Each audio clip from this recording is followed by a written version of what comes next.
টি match কিভাবে খেলতে হয় আর টি-20তে টার্গেট চেস করে কিভাবে ম্যাচ জিততে হয় সেই শিক্ষাটা টিম ইন্ডিয়া আমাদেরকে খুব ভালো করে দিয়ে দিচ্ছে। মাত্র 11.5 বলে 128 রানের বিপরীতে তারা রান নিয়েছে 132। হার্দিক পান্ডিয়ার 39 রানের ইনিংস 16 বলে। আহারে মায়ের আমরা যখন ব্যাটিং করতে যাই তখন সেটা হয়ে যায় বোলিং পিচ, আর আমাদের এগেনিস্টে যখন কোনো টিম ব্যাটিং করতে নামে তখন সেটা কোন জাদুকরী শক্তির কারণে হয়ে যায় ব্যাটিং পিচ। টি-20 লাগা টেস্ট, ওডিআই লাগা টেস্ট, আর টেস্ট লাগা ওডিআই।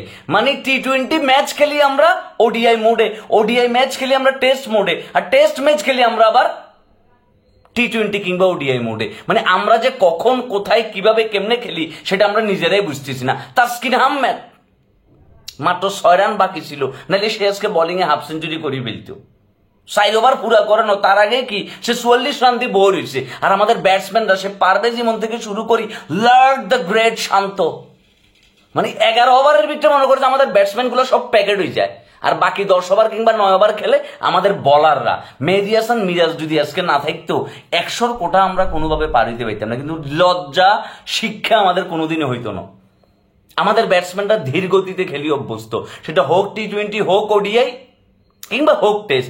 স্ট্রাইক রোটেট নামক যে একটা ব্যাপার আছে কিংবা মোমেন্টাম, ম্যাচের কোন মোমেন্টে কিভাবে আসলে আমাদের ব্যাট চালাই দিব সেটা আমাদের আসলে বুঝবার মনে করছে কোনো কিছু। আমাদের মাহমুদুল্লাহ ভাইয়ার আউট, রিশাদের আউট এবং কি তোমার শান্তর আউটগুলা, লিটনের আউটগুলা দেখছো আজকে? এগুলো আউট না আউটের জাতের অন্য কিছু। অথচ আমরা ক্রিকেট নিয়ে আমাদের কত গর্ব, কত বড়াই। মানে কাস্টমার সরি আমাদের অডিয়েন্সের কথা বলতেছি।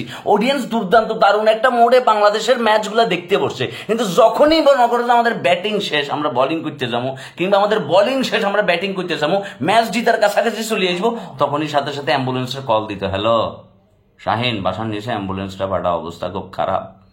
এখন তো ফাপন কাকাও নাই, এখন কারে বলবে, কারে দোষ দিবা, কার কাছে যে কান্নাকাটি করবে? হ্যাঁ, আমরা যে ফুল পথে পথে কাশেম কাকার মাইক এবং বাপ্পারাজের গানের সিডি ভাড়া করি আমাদের পুরো জীবনটা এমনি করে চলে যাবো। এর চাইতে তো নারী টিমের খেলা ভালো।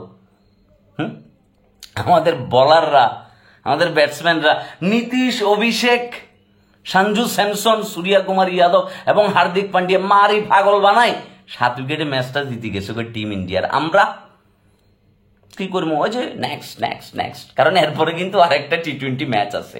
আমরা ওই আশায় বসে আছি, ওই ম্যাচটাও যদি আমরা হারিয়ে যাই তখনও দাঁত কেলাই সংবাদ সম্মেলনে এমনি করি কি লর্ড দ্য গ্রেট শান্ত আসি বলবো, সমস্যা নাই। আমাদের কিছু ভুলভ্রান্তি ছিল, পরের ম্যাচে আমরা সেটা পোষাই দিব। আমাদের পাশে থাকেন, আমাদেরকে সাপোর্ট করেন এবং সাপোর্ট করি আপনারা আপনাদের জীবন শেষ করে দেন। চীনের দুঃখ হুয়াং হো, আর বাংলাদেশ ক্রিকেটের দুঃখ এই লর্ড জেনারেশনরা কোনোভাবে চেঞ্জ হইতো না। মানে একটা শিশু থেকে সে বালক হবে, বালক থেকে সে কিশোর হবে, কিশোর থেকে সে যুবক হবে, যুবক থেকে প্রবীণ হইব, প্রবীণ থেকে বৃদ্ধ হইব, কিন্তু বাংলাদেশের ক্রিকেট খেলার সিস্টেম, তাদের প্যাটার্ন কখনো চেঞ্জ হইতো না। তারা সারাটা জীবন একই মুডে খেলি যাইব।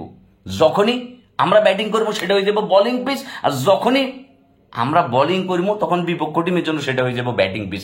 এটার লক্ষণই কিন্তু দেখছেন হার্দিক পান্ডিয়ার একটা ছক্কাগুলা দেখছেন, লাস্ট ছক্কা মারি তো হার্দিক পান্ডিয়া জিতেছে না। আমাদের লজ্জা শিক্ষা হইতো না, আমরা দিন শেষে গেলে অজুহাত খুঁজবো, ডান হাত বাম হাত অজুহাত করি কোনো লাভ হইতো না। আগে ক্রিকেটটা দেখা হচ্ছে, চ্যাম্পিয়ন টিম ইন্ডিয়া আমাদেরকে দেখাই দিছে কেমনে করে ক্রিকেটটা খেলতে হয়। যাই হোক, কমেন্ট সেকশনে আপনার মন্তব্যটা জানান আজকের ম্যাচ নিয়ে।